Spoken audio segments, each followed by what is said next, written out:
So, the OnePlus 15 is the most misjudged flagship phone on the internet right now. Yes, I'm starting with a hot take. Now, to know why I'm saying that, watch this video till the end with an open mind and definitely throw away all your preconceived notions, because you're about to get enlightened. Alright, so this is my detailed, in-depth review of the OnePlus 15 and comparison against the OnePlus 13. If you're watching me for the first time, I'm Ashad. This is Trakin Tech English, your destination for detailed, incisive gadget reviews.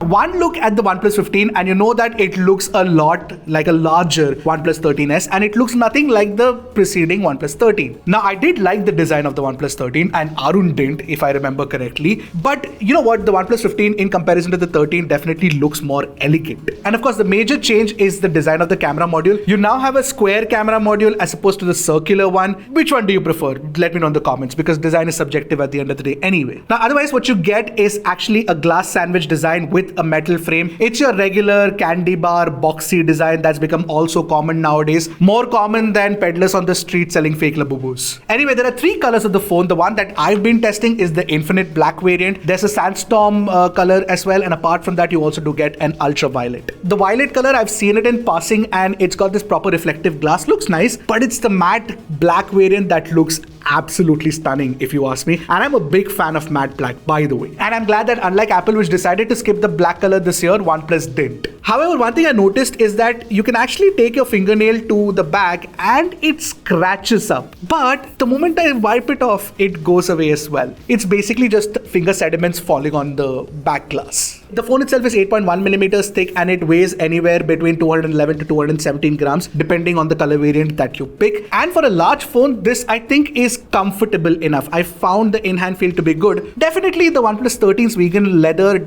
adds more grip to your hold, but this is not bad either. Now, the glass at the front is Corning Gorilla Glass Victus 2. On the rear, you get Corning Gorilla Glass 7i, so even if you drop it, that shouldn't be too much of a problem. And this time around, OnePlus has upped the ante with IP ratings. Now, apart from the IP66, 68, 69, you also have, IP69K rating on the OnePlus 15. Now, basically with IP69, it can actually withstand like high pressure jet streams of water at high temperatures as well. Not that this is a daily, scenario, but yeah, it just adds to the build quality of the phone. As for the rest of the ports and buttons, you get a power button, a volume rocker, that's there. The plus key is there, of course. You've got stereo speakers, you've got mics, you get a USB 3.2 Gen 1 port, it's a Type-C port, of course, and you get dual nano SIM card tray as well. So yeah, everything that you need is there, apart from the fact that you do also get a pre-applied screen protector. Overall, in terms of, general industrial design, CMF, and build quality, I think that the OnePlus 15 has leveled up from the OnePlus 13. I know that the biggest controversy surrounding the OnePlus 15 is the fact that the OnePlus 15's resolution has been dropped down to 1.5K from the 2K that was on the OnePlus 13. And the reason for that, and what OnePlus tells me, is that if you have to achieve 165Hz refresh rate on a 2K panel, you will have to sacrifice on the color accuracy. And in fact, such a tech doesn't exist at the moment, or even in the near future for that matter. Anyway, one thing to note is that 165Hz is not the default refresh rate on the OnePlus 15. Both these phones have LTPO technology and they can refresh anywhere between 1 to 120Hz in the system UI, and the switch also happens near instantaneously. Now, compared to last year's OnePlus 13, the OnePlus 15's panel is brighter in HBM mode, which means that when you take it outdoors, you can see that the brightness is higher. In fact, even in HDR content, the OnePlus 15 looks brighter compared to the OnePlus 13. But the fun fact is that the OnePlus 13 has a higher peak brightness of 4500 nits compared to the 15's 3600 nits. Then how are HDR videos looking brighter, Ershad? Good question. But that's because the 13's 4500 nits is at a 1% APL, whereas the 15 achieves 3600 nits at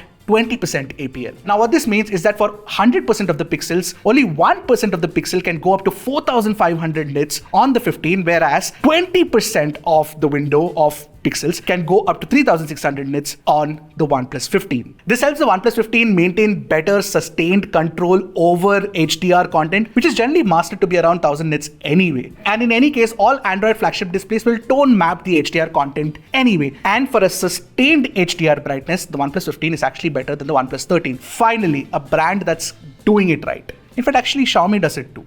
Or would you rather use that 100% of energy in sustained chunks throughout the day so that you don't get tired soon? Anyway, one more thing that the OnePlus 15 can do, which the OnePlus 13 cannot, is that it can go down to 1 nits. In fact, if you use the reduce white point toggle, then you can actually go down to 0.5 nits as well. I think a lot of people care about such low brightness, especially when viewing content in the dark. I'm not a big fan of that. Moving on, the bezels of the OnePlus 15 are slimmer than the OnePlus 13 for sure. Possibly they're the slimmest in the industry right now. You also get an ultrasonic in-display fingerprint scanner, which continues to be fast and responsive. And the speaker performance has improved compared to the OnePlus 13. Let me not say it. You guys listen to it and let me know which one you prefer.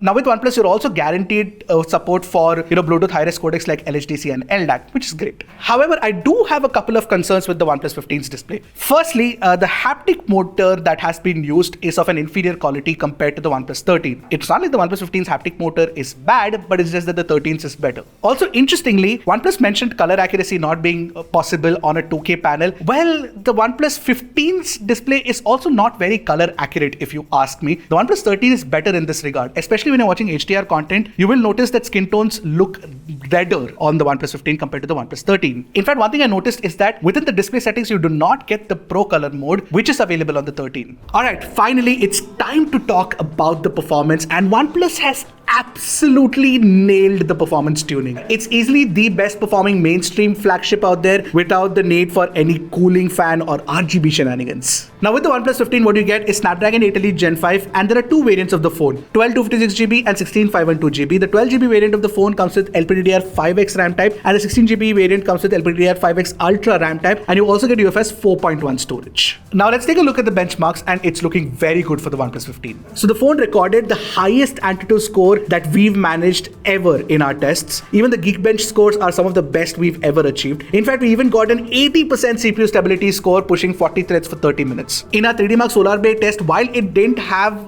the best average FPS, it still managed a very good average FPS, and the GPU stability in the 3D Mark Wildlife Extreme Stress test is a fantastic 71.6% too. It aces all the benchmarks that we threw at it, but it's not just a benchmark oriented phone. It actually performs the exact same way in real world gaming tests as well. And now to start with Genshin Impact, here's something interesting that OnePlus has done. In Genshin Impact, you get native level 120 FPS support. Now you cannot see the 120 FPS setting within the game like you can with an iPhone. But when you go into the OP Gaming Core and switch on higher refresh rate, it actually manages to upscale that to 120 FPS without any artifacting whatsoever. I played like a really long session of Genshin Impact. There were no stutters, there's no ghosting, all of which are problems that you associate with game frame interpolation. Because it's doing this sort of upscaling from the chip level at 3 nanometers itself, it doesn't have to worry about the lower capabilities of an extra display chip, which is generally around 12 nanometers. And you know what? I played the game for 30 minutes and I managed an average FPS of 119, and the temperature did not even cross 39 degrees. And this is at native resolution, mind you. This performance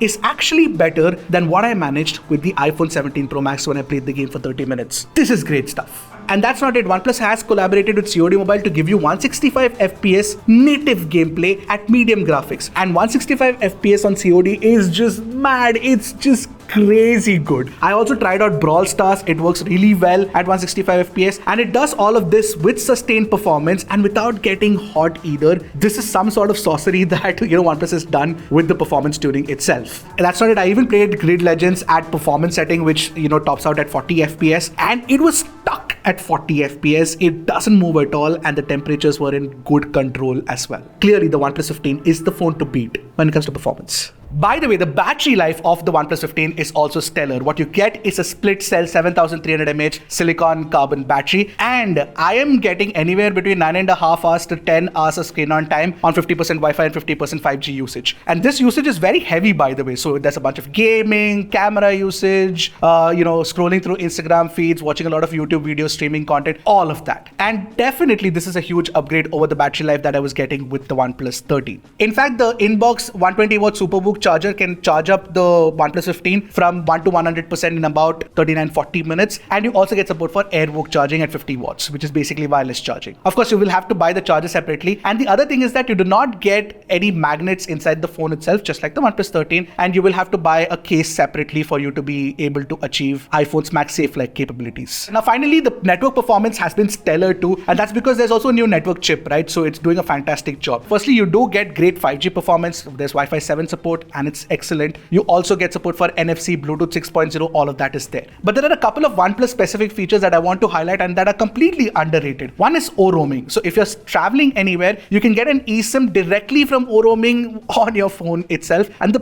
costs are pretty, competitive. And apart from that, there's also Beacon Link, which basically establishes a Bluetooth connection with any other OnePlus or Oppo phone in your vicinity for you to be able to actually chat with somebody else. In fact, you can even send messages. This is exactly what Sajid and I were doing inside a flight recently. All right, finally, it's time to talk about the cameras of the OnePlus 15. The OnePlus 15 has that same triple camera setup on the rear, but with downgraded sensors compared to the OnePlus 13. All of the sensors, the primary, the ultra-wide and the W-style periscope. However, the selfie camera has a tiny little upgrade with the addition of autofocus, which was much required, by the way. Now, since the Hasselblad collaboration doesn't exist, OnePlus hopes to offset the tiny sensors, reduced capabilities with the new Detail Max engine. Now, whether it succeeded or not is something that we're going to find out. So let's take a look at the samples. Now, with the Detail Max engine, you can now shoot high-res images at 26 megapixels. This means that when you shoot your pictures in ample light, in daylight, you do get more details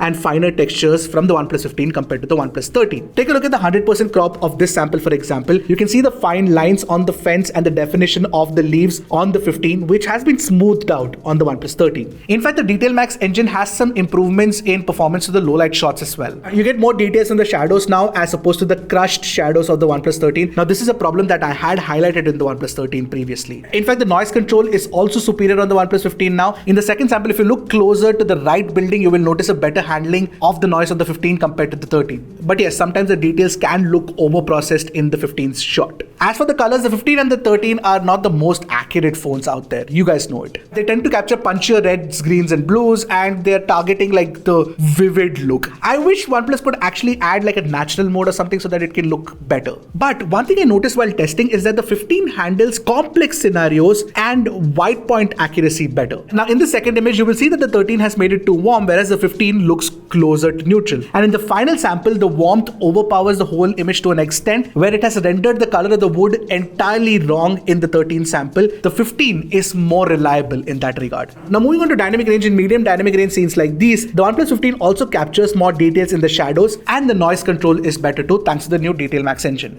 But in certain very high dynamic range scenes, especially when the OnePlus 15 is shooting 26 megapixel shots, you will notice that the whole image looks slightly flatter compared to the more dynamic look of the OnePlus 13. Now, here I would advise that you do not use the high-res mode, especially when you have a very high dynamic range scene, and stick to 12 megapixel outputs. Now, when it comes to skin tones, they're off on both the phones. I feel like OnePlus definitely needs to work on that in the next phone. You can see a very heavy red cast in the 15 sample in particular. But I did find a solution or a fix for that, and that is the new master mode with the OnePlus 15. It actually does skin tones way better than the master mode on the OnePlus 13, which still has that red cast, which the OnePlus 15 doesn't. Now, there are some quality of life improvements made to the camera app. You can now shoot burst images with 10 images back to back as opposed to 6 on the OnePlus 13, which means that you can freeze action better. And while zooming in videos, you will notice that the zoom is much smoother compared to the OnePlus 13. Also, OnePlus has fixed one specific feedback that I had about hazy looking faces when you're shooting people against a very harsh backlight. Now, that's not too much of a problem with the OnePlus 15 as it was with the OnePlus 13. Now, like I said, the OnePlus 13 has a larger periscope camera. Now, because of that, the portraits at 3x especially look better on the OnePlus 13 compared to the 15. You get more details and a better edge cutout, as you can tell from here. In general, I prefer the portraits from the OP13 better. Also, ultra-wide shots, whether it's in daylight or low light, because the OnePlus 13 has a larger sensor, look better compared to the OnePlus 15. Selfies, for the most part, are largely similar in quality on both, except for some slight deviations in skin tones, as you can tell. But since OnePlus 15 has autofocus with the selfie camera now, you do get better low light shots because it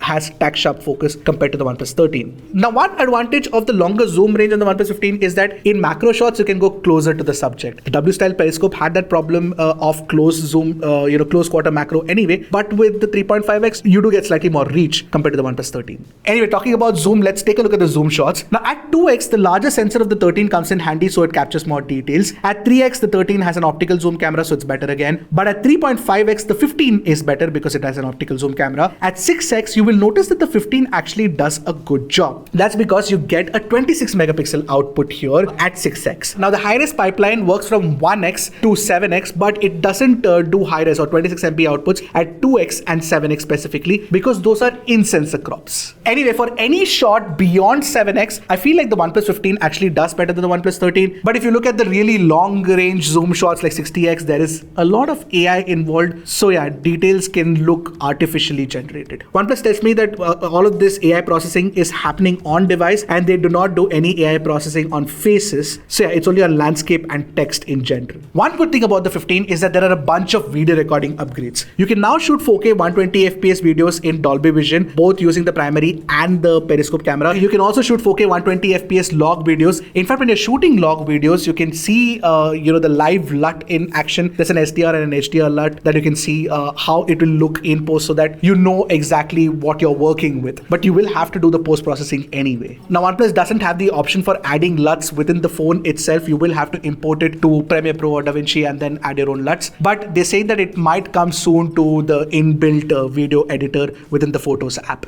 Now, for the most part, the 4K 60 FPS video recording quality is largely similar on both with a few minor differences. The 13 has better skin tones, but the HDR gradation and the sound quality are superior on the 15. So now we're recording a 4K 60 FPS video, not in HDR, using the OnePlus 15 and the OnePlus 13. But there's one advantage of the 13's larger primary camera sensor is that in low light, you do get better light intake and better noise control when you're shooting 4K 60 FPS videos compared to the OnePlus 15. 4K 60 FPS video using the OnePlus 15 and the OnePlus 13. Now that you know about the camera performance and my thoughts on it in detail, I'll leave you with this question, right? I mean, if you didn't know what camera hardware was used on both these phones, what was the sensor size, what is the aperture, all of those things, and if you just took a look at the comparison samples side by side, which one would you pick? The OnePlus 15 or the OnePlus 13? I'd love to know your take in the comments. Now, I don't even have to say this, OxygenOS 16 on the OnePlus 15 is goated. OnePlus is also promising 4 plus 6 years of OS updates, which is great, obviously, but it seems like iQOO is going to give 5 plus 6 years, which is even better. So 5 plus 6 could have been possible, OnePlus, maybe. Having said that, I do have a detailed video highlighting all the OxygenOS 16 features that you should know about. Go check it out. I'm not going to go into detail for this video because it's already getting pretty long, but I'll give you a quick gist of what you can expect. Firstly, fast and smooth experience with parallel animations 2.0. That's guaranteed with the OnePlus 15. You also have a bunch of visual upgrades like scalable icons and folders on the home screen, upgraded lock screen, and a newly designed quick settings page as well. That's not it. The phone doesn't come with, any unwanted third-party bloatware apps. There are some third-party apps, but you can uninstall them if you want to. And most of them are useful for most people, by the way. There's also that new Google Gemini integration with Mindspace, which means that you can actually ask Gemini to, look at your Mindspace memories and give you some information on the basis of that. Again, all of this is detailed out properly in the OxygenOS 16 video, so go check that out. But more importantly, the OxygenOS 16 experience with OnePlus 15 was nearly bug-free. This is clearly a 10 by 10 software experience for me. In fact, Apple should probably take some notes from OnePlus here. See, overall, if you look at it, the OnePlus 15 is not a perfect phone. It has its fair share of flaws, but for me, the OnePlus 15 works. It has the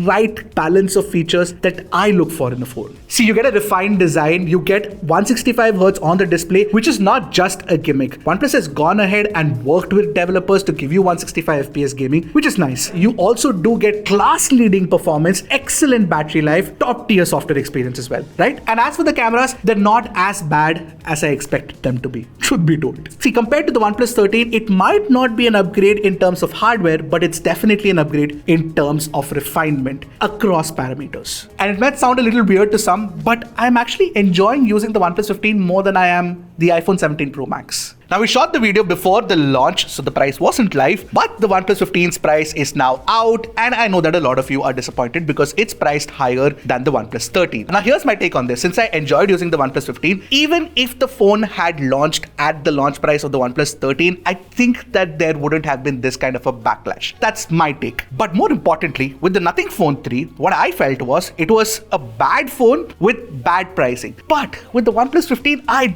definitely cannot say that. It's a good phone, but with slightly disappointing pricing. What do you guys think of that take? Let me know in the comments. And I'll see you guys in the next one. Until then, keep tracking and stay safe.